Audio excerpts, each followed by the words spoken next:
যখনই সূক্ষ্ম মিলিয়া ঘর থেকে দুইটা চলিয়া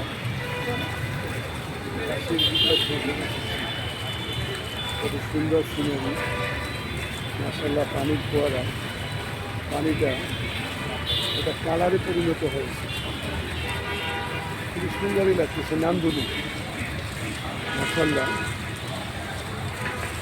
নামদুলির সিনারি, পানির ফোয়ারা। আপনার পাশেই আপনার পাশেই মার্কেট, ভালো লাগবে। এইভাবেই ভালো দেখা যায়। সবগুলো ফোয়ারা, 6টা ফোয়ারা, সবগুলোই আসতেছে, মাশাআল্লাহ। পাশেই মার্কেট, সব কিছু মিলে দিলে ভালো দেখা যায়। জি ভাই, আচ্ছা, তো ভালো থাকবেন, আবার পরে দেখা পাবেন।